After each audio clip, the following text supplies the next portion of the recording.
이 시간 다 함께 하나님을 경외하는 마음으로 자리에서 일어서시겠습니다.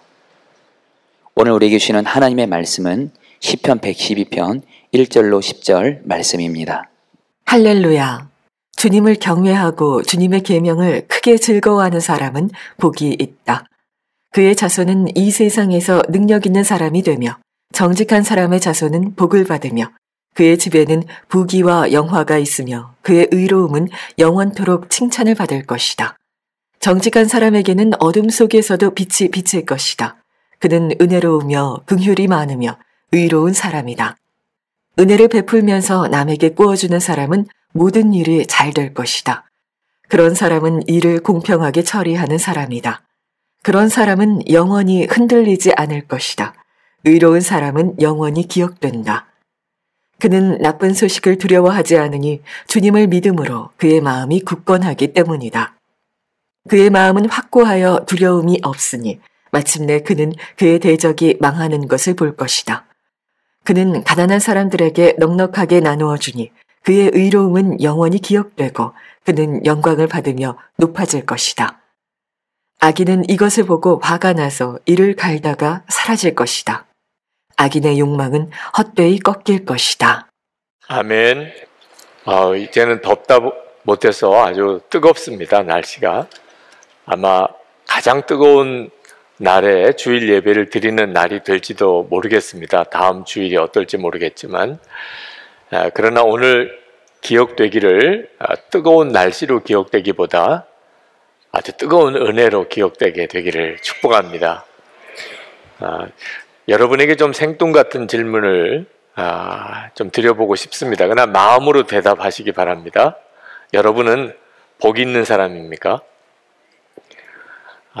제가 만난 교인 중에 예수를 믿었는데도 별로 복 받은 것은 없다고 그렇게 말하는 교인을 만난 적이 있습니다. 꽤 그런 생각을 하시는 분들이 많으신 것 같습니다. 예수를 믿기는 했는데 무슨 하나님으로부터 특별하게 복을 받은 것은 없다 하는 생각을 하는 거죠. 여러분, 이건 대단히 참 중요한 문제입니다. 이건 내가 얼마나 소유가 많으냐, 내가 얼마나 원하는 대로 살았느냐, 성공했느냐 하는 문제가 아니고 믿음의 문제입니다. 내가 복이 있는 사람인지 또는 아직 복을 못 받았는지는 전적으로 믿음의 문제입니다. 여러분, 만약에 여러분의 자녀들이 집도 있고 가족도 있고 또 건강하기도 하고 또 공부도 할 수 있는 여건도 되는데도 몇 가지 마음의 불만 때문에 나 불행하다 그렇게 말을 한다면 아마 여러분들은 그 참 너무너무 기가 막힐 것입니다. 이 불행하다는 생각에 갇혀 있는 거죠. 그래서 얼마든지 행복할 수 있는데도 그는 정말 불행하고 고통스럽게 살잖아요. 예수를 믿는 우리도 똑같습니다. 여러분, 예수를 믿게 되었다는 것 자체가 우리가 말할 수 없이 복 있는 사람이 된 겁니다. 앞으로 복을 받아서 복 있게 되는 것이 아니고 예수를 믿을 때 우리는 이미 복 있는 사람이 된 것입니다. 그리고 복 있게 사는 것입니다. 여러분, 우리가 정말 모든 죄가 사함 받았잖아요. 하나님이 우리를 사랑하시되 우리를 하나님의 자녀 삼으셨잖아요. 주 예수님이 우리 안에 오셨잖아요. 영적인 눈이 뜨여서 하나님이 살아계신 것을 믿게 됐고 하나님의 나라가 있다는 것도 알게 됐잖아요. 여러분, 이게 얼마나 엄청난 일입니까? 무슨 복이 더 필요할 문제입니까? 그런 은혜와 복을 우리가 받았습니다. 이미 우리는 아주 복 있는 사람이 된 겁니다. 중요한 것은 이제 그 복 있는 삶을 살아야 하는 거죠. 이건 전적으로 믿음의 문제입니다. 오늘 시편 112편에서 도대체 어떤 사람이 복이 있는지에 대해서 말씀하고 계신데 두 가지 특징을 말씀합니다. 하나는 하나님을 경외하는 것이고 또 하나는 하나님의 계명을 크게 즐거워하는 것입니다. 1절 말씀에 이렇게 썼습니다. 할렐루야, 주님을 경외하고 주님의 계명을 크게 즐거워하는 사람은 복이 있다. 이 여호와를 경외하는 것과 또 여호와의 계명을 크게 즐거워하는 것은 사실은 같은 내용입니다. 이 둘은 어느 하나만 성립이 되고 어느 하나는 성립되지 않을 수가 없는 말씀입니다. 하나님을 경외한다면 하나님의 말씀을 크게 즐거워하게 되고, 하나님의 말씀이 크게 즐겁다면 그는 늘 하나님을 바라보며 사는 하나님을 경외하는 사람이기 때문에 그렇습니다. 만약에 여러분이 예수를 믿고도 아직도 무슨 복 받은 게 없다고 생각하거나 또는 앞으로 하나님이 어떤 복을 주시기를 그저 기다리고 있는 분이라면, 여러분 하나님을 경외하고 하나님의 계명을 크게 즐거워하는 삶을 한번 살아보시기 바랍니다. 너무나 명확하게 우리가 어떻게 하면 복 있는 삶을 살지에 대하여 성경이 분명히 말해주고 있습니다. 여러분 중에는 목사님, 저는 하나님의 계명을 크게 즐거워하는 것이 좀 어렵습니다, 그렇게 생각하시는 분도 있으실 거예요. 성경 내가 가지고 다니기는 해도 읽어본 적은 없고, 또 읽어보고 싶은 마음도 별로 없고, 성경 그러면 잠밖에 안 오고, 그런 분들도 실제로 이 자리에 있으실 겁니다. 하나님의 계명이 크게 즐거워해야 된다, 그 점이 딱 마음에 걸리는 분들도 있을 겁니다. 그런데 여러분이 정말 예수를 믿었다면 여러분 안에 일어나는 하나님의 말씀에 대한 여러분의 마음의 변화를 아셔야 합니다. 여러분, 원죄가 뭔지 아십니까?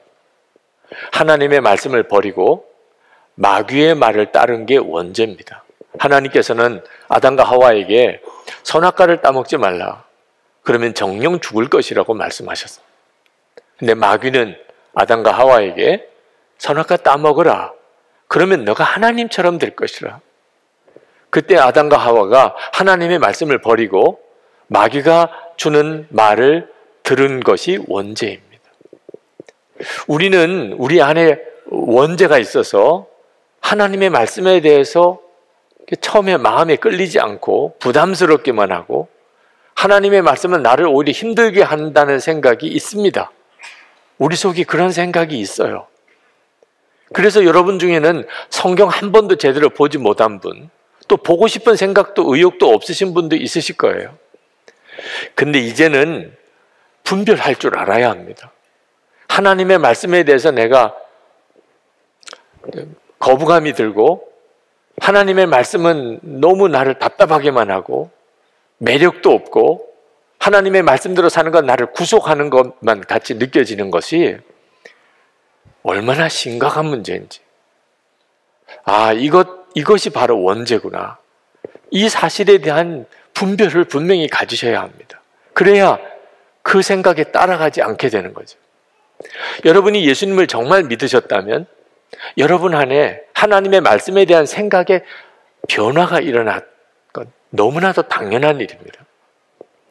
성경에 보면 고린도전서 2장 12절에 우리가 세상의 영을 받지 아니하고 하나님께로 온 영을 받았으니, 하나님께서 우리에게 은혜로 주신 것들을 알게 하려 하심이라.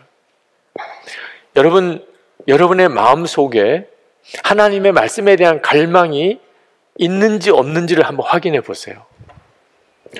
여러분, 한번 질문해 보겠습니다. 오늘 주일 예배를 드리러 이렇게 오셨는데, 오늘 목사의 설교를 통해서 내가 좀 은혜를 받고 가면 좋겠다, 오늘 나에게 뭐가 감동이 되고 뭔가 깨달아지는 그런 말씀을, 설교를 좀 내가 들으면 좋겠다, 그런 생각이 다 있으시잖아요. 여러분, 그게 도대체 뭐죠? 이미 여러분 안에 하나님이 은혜로 주시는 것들에 대한 자각이 생긴 겁니다. 그러니까 설교에서 은혜를 받고 싶은 거예요. 하나님의 말씀에서 뭔가 내게 깨달아지는 것이 있었으면 좋겠다고 생각이 드는 겁니다. 다 그렇겠습니까? 설교 자체를 아예 듣고 싶지 않은 사람도 있다는 말입니다. 설교에 아무런 기대도 없는 사람이 이 세상의 대부분입니다. 그런데 여러분 마음속에 말씀에 대한 기대가 생긴 것은, 그건 부인할 수 없는 성령의 역사죠. 세상의 영을 받지 아니하고 하나님께로 온 영이 여러분 안에 있다는 뜻이죠. 물론 아직까지는 하나님의 말씀이 크고 즐겁지는 않습니다. 그러나 하나님의 말씀이 크고 즐거울 씨앗은 이미 여러분 안에 뿌려졌고 자라고 있잖아요. 여러분이 그 사실을 주목해야 합니다. 하나님의 말씀에 대한 내 마음의 변화가 일어나고 있는 겁니다. 저는 항상 설교하는 것이 힘듭니다. 설교 준비하는 건 더 힘듭니다. 그렇지만 저는 설교자가 되었기 때문에 지금 제가 있다는 사실을 깨닫고 하나님께 늘 감사합니다. 저는 설교 준비하다가 울었던 적이 많이 있습니다. 하나님, 정말 너무나 놀랍군요. 하나님, 이것이 진리군요.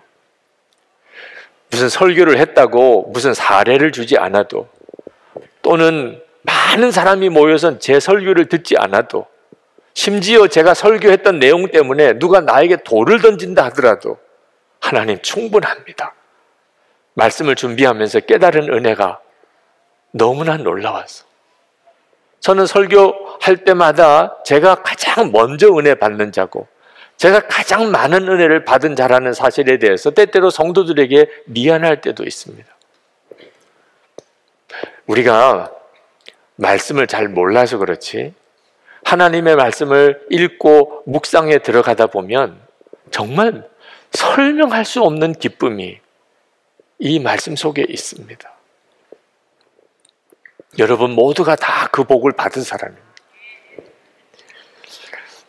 시편 112편에 보면 그들이 어떤 복을 받게 되었는지 말씀하고 있습니다. 하나님을 경외하는 사람, 하나님의 계명을 크게 즐거워하는 사람은 어떤 복을 받았는지, 자손들이 이 세상에서 능력 있는 사람이 되며 그의 집에는 부귀와 영화가 있으며 은혜를 베풀며 꾸어주고 재물을 흩어 빈궁한 자들에게 나누어 주며 부와 재물을 공의 가운데 사용하며 흉한 소문과 대적하는 악인으로 인하여 두려워하지 않는 삶을 살게 된다고 말씀하고 있습니다.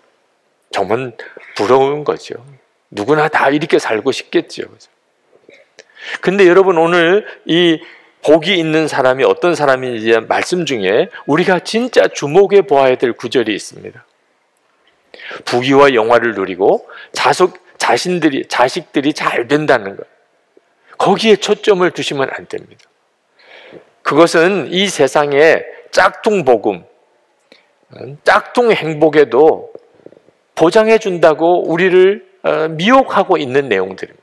자식이 잘 되고 부귀 영화를 누리고 그게 다 복인 줄로 생각하는.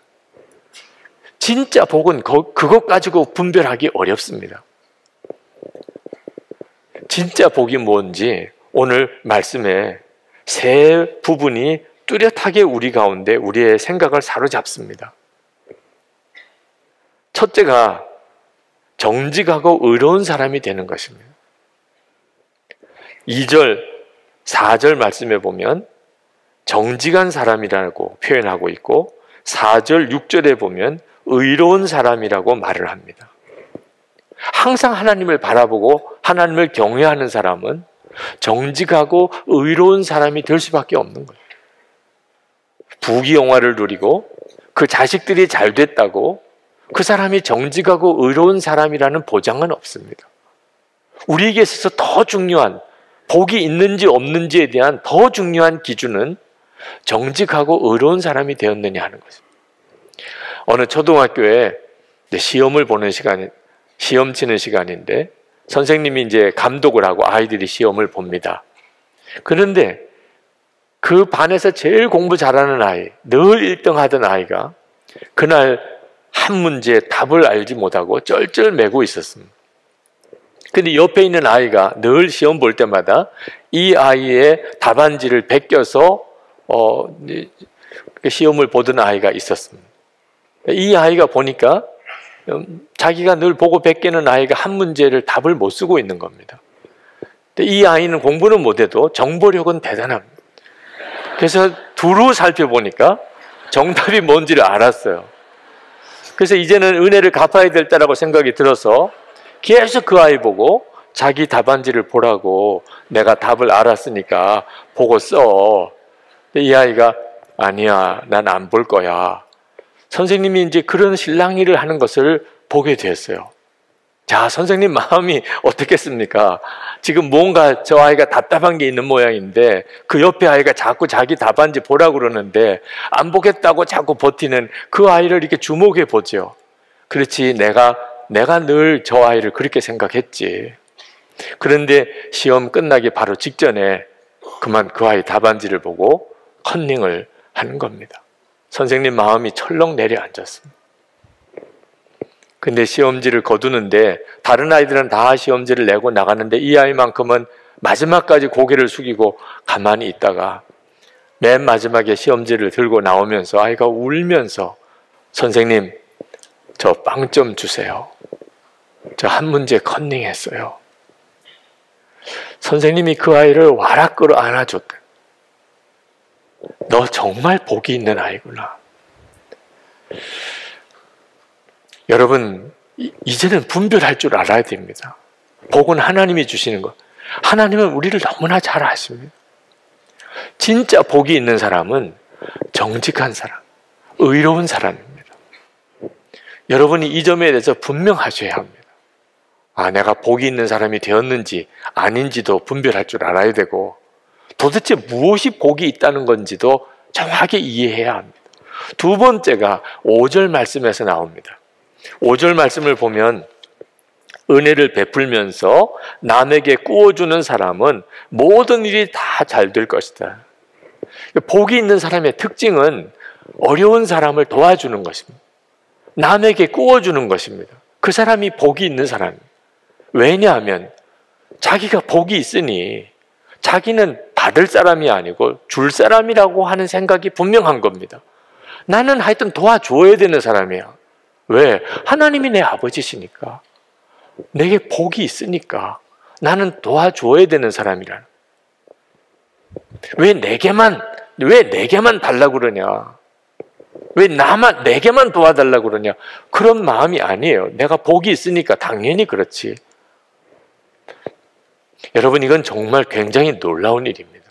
태국의 언어 중에 농부에 대해서 자콘이라고 그렇게 부른다고 그럽니다.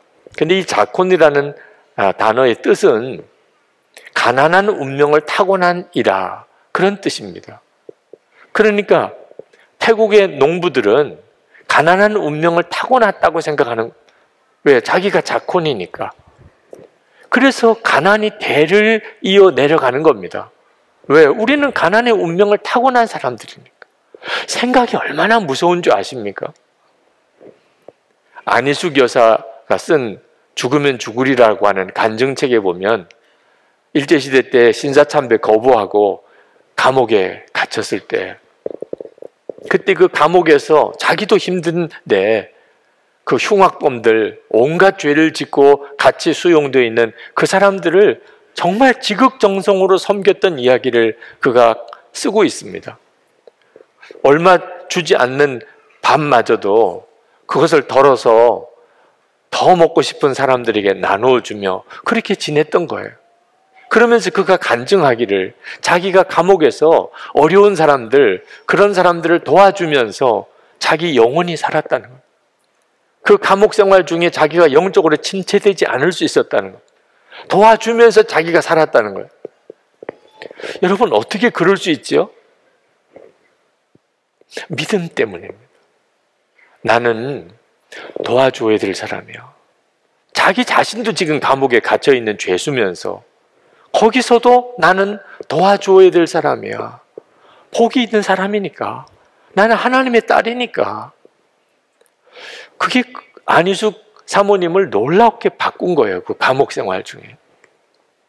주님께서 주라, 그리하면 너에게 줄 것이니 곧 후히 되어 누르고 흔들어 넘치도록 하여 너에게 안겨주리라. 누가복음 6장 38절에서 말씀하셨는데, 복이 있는 사람이니까 이렇게 하라고 하시는 거예요.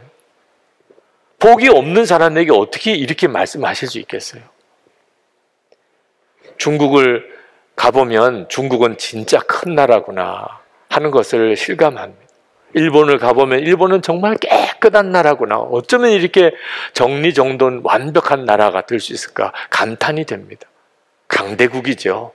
그죠? 큰 나라, 아주 깨끗한 나라. 그게 힘이 있는 나라라는 증거이기도 하죠. 그런데 복이 있는 나라라는 느낌은 잘 안 오더라고요. 여러분, 복이 있는 나라는 큰 나라 또는 깨끗한 나라로만으로는 아직 설명되기가 어렵습니다. 복이 있는 나라는 온 국민들이 다른 사람을 도와주려고 하는 마음을 가지고 있는 그런 나라가 복이 있는 나라예요.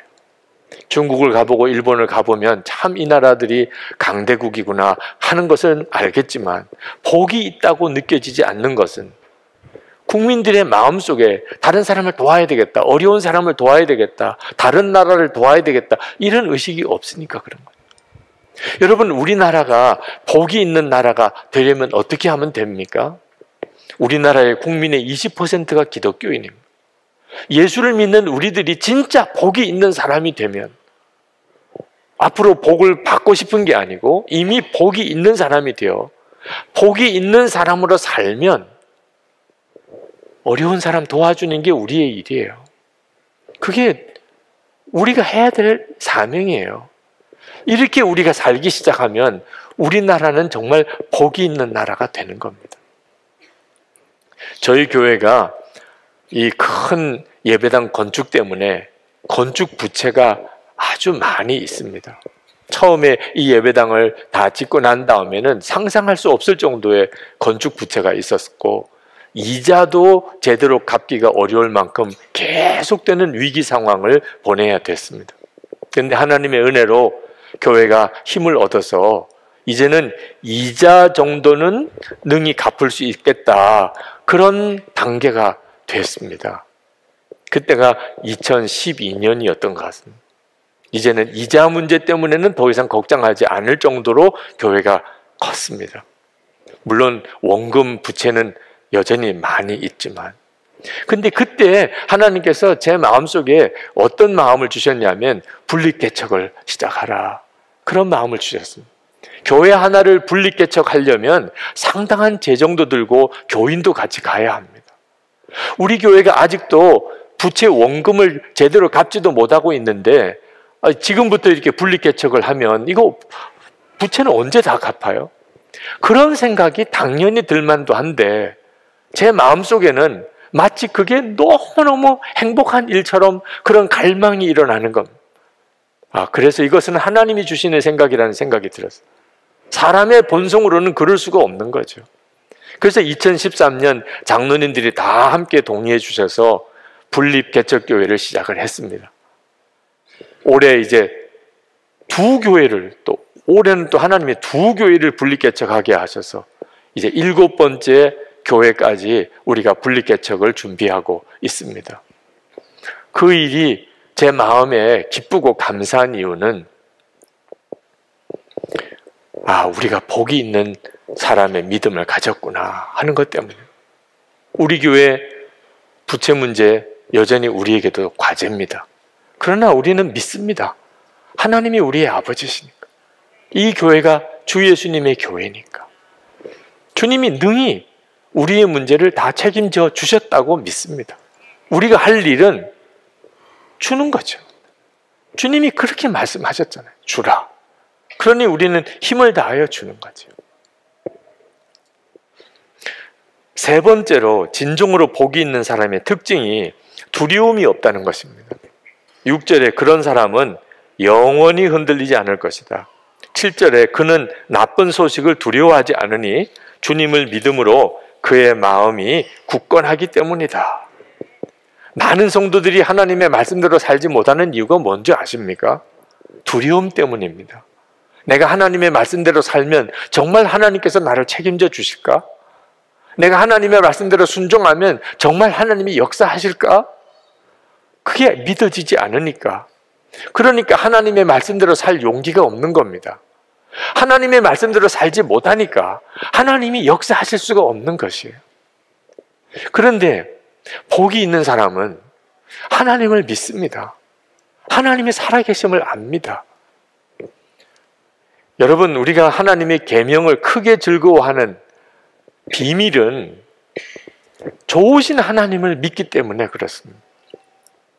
아버지가 좋은 아들, 그 아들은 아버지가 얘야 너에게만 시키는 일이다. 이 일을 좀 아빠를 위해서 해다오. 그러면 그 말이 너무나 기쁩니다. 아버지가 나에게만 이 일을 시켰어.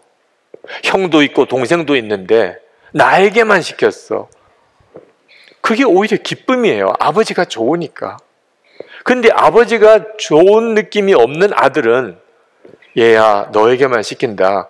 나를 위해서 이것 좀 해줘. 화가 납니다. 아니 형도 있고 동생도 있는데 왜 나만 해야 돼? 하나님의 계명이 크고 즐거운 이유가 뭡니까? 살아계신 하나님을 만난 거예요. 하나님이 정말 나와 함께 계신 것을 알게 된 거예요. 그러니 그는 하나님의 계명대로 사는 일이 잘 되는 길인 줄 확실히 아는 거죠. 흉흉한 소문이 들려옵니다. 아주 뭔가 안 좋은 어떤 이야기들이 계속 들려옵니다. 세상만 바라보고 세상 기준으로 행복을 찾아서 살았던 사람들은 밤잠을 자기가 어려울 정도예요. 그런데 하나님을 믿는 사람은, 정말 믿어지는 사람은 그 흉흉한 소문, 또 안 좋은 이야기들, 누가 나에게 대해서 오해하고 나를 비난하고 그런 말들 앞에서도 두려워하지 않습니다. 하나님이 다 책임져 주실 것, 인도하실 것, 모든 것을 다 하나님이 옳고 그르게 다 분별하게 해 주실 것을 믿기 때문에 고린도후서 4장 8절 이후에 10절까지 우리가 사방으로 우겨쌈을 당하여도 쌓이지 아니하며 답답한 일을 당하여도 낙심하지 아니하며 박해를 받아도 버림받지 아니하며 거꾸로 뜨림을 당하여도 망하지 아니하고 우리가 항상 예수의 죽음을 몸에 짊어짐은 예수의 생명이 또한 우리 몸에 나타나게 하려 함이라. 정말 예수를 믿고 내가 복이 있다고 믿어지는 사람은 어떤 환난과 어려움이 와도 그는 무너지지 않습니다. 여러분이 예수를 믿으셨다면 여러분은 이미 복이 있는 사람인 것을 믿으셔야 합니다. 그리고 그 복이 있는 사람이기 때문에 복이 있게 사는 겁니다. 그때부터 하나님의 역사가 나타나는 겁니다. 저는 어릴 때부터 영락 없는 목사라는 소리를 듣고 자랐어요. 아니 조그마한 어린 아이인데도 야 너는 영락 없이 목사구나. 그건 제가 어릴 때부터 아주 남다르게 정말 목사다운 사람이었기 때문이 아니었어요. 제가 어릴 때부터 들었던 말이 하나님께 바친 목사라는 거예요. 그 어린아이 때 그 말은 저에게서 엄청난 영향이 되었습니다. 목사의 아들로 자라면서 큰아들이라 하나님께 바쳐졌다는 거예요. 그래서 나는 목사밖에 될 다른 길이 없는 거예요. 여러분 생각해 보세요. 5살, 6살 되는 아이가 나는 목사가 돼야 돼. 이제 초등학교 다니는 아이가 나는 목사야. 이제 중학교, 고등학교 사춘기를 보내는데 나는 목사가 될 팔자야. 어떻게 살겠어요? 그러니까 사람들이 볼 때 넌 영락 없이 목사구나. 그렇게 살게 되는 겁니다. 생각이 그렇게 중요해요.